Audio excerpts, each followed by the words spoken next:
પ્રભુ ઈસુના ગૌરવી નામમાં આજની સવારની પ્રેમી શાળા જય મસીહ કી. નાતાલના દિવસોમાં પ્રભુ ઈસુ ખ્રિસ્તના જન્મ જયંતિના દિવસોમાં જેઓને પ્રભુએ ખાસ પ્રકારે અગાઉથી દર્શનો આપ્યા, પ્રભુ પોતાનો મહિમા પ્રગટ કરવા માટે પ્રભુ ઈસુ ખ્રિસ્ત આ જગત પર આવવાના છે, આવ્યા છે. એ પ્રગટ કરવા માટે જે દર્શન પ્રભુના લોકોને થયા, અને આપણે ત્યાં સુધી જોયું કે જખારિયા, એલિઝાબેથ, મરિયમ ને યુસફ કે જેઓ ઈશ્વરની યોજનાને સ્વીકારી અને તેઓએ એ દર્શન પાર પાડ્યું. આજે આપણે જોઈએ છીએ માથીની સુવાર્તાનો બીજો અધ્યાય, તેના પ્રથમ વચનથી. જ્યારે પ્રભુનો જન્મ થયો ત્યારે એવા માગીઓ, જ્ઞાની માણસો કે જેઓને પ્રભુના દર્શન થયા, અને એમને કહેવામાં આવ્યું કે તમે એ સત્ય શોધો, સત્યની પાછળ જાઓ અને શોધી કાઢો ને એનું ભજન કરો, આરાધના કરો.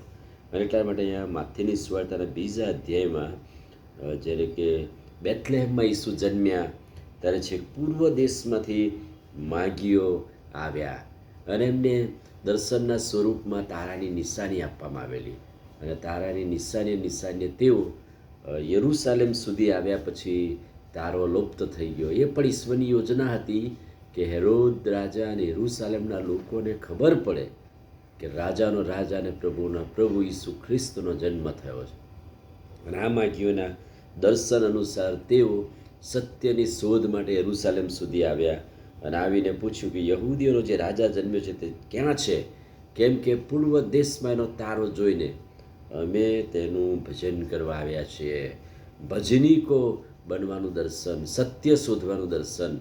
અને ભજનીકો બનવા માટે એ રાજા જન્મ્યા છે, એની સત્યતા શોધવા માટે હેરોદ રાજા પાસે જવું પડ્યું અને શોધ કરવી પડી. ગમે તેટલા જ્ઞાની હતા, હોશિયાર હતા, પણ બીજા માણસની સલાહ કે સપોર્ટની જરૂર પડી.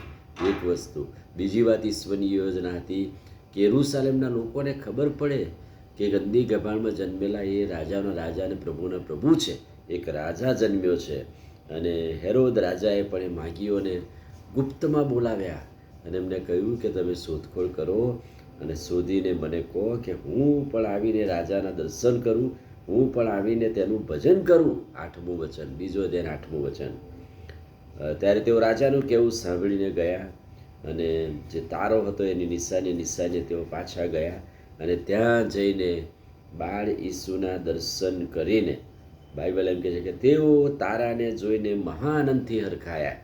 પણ અગત્યની વાત કે ઘરમાં જઈને બાળકને મા મરિયમની પાસે દીઠોને પગે પડીને ભજન કર્યું.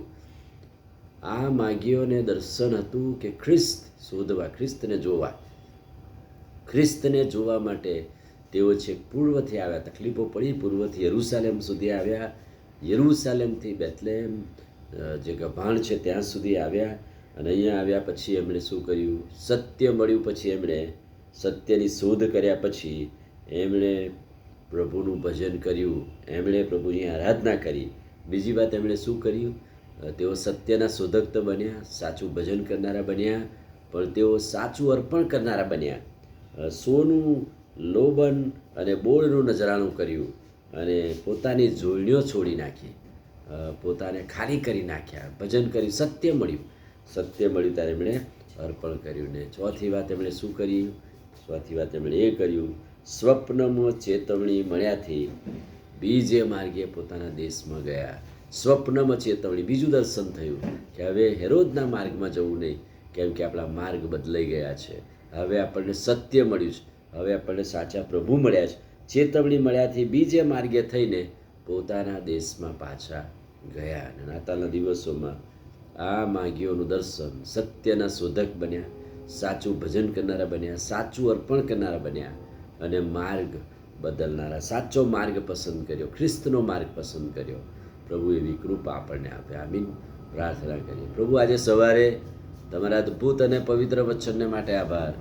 વચનના પ્રકાશમાં અમને દોરો. આજનો દિવસ આશીષિત કરો. પ્રાર્થના પ્રભુ ઈસુના નામમાં કરીએ છીએ. સાંભળો ને માન્ય કરો. આમીન.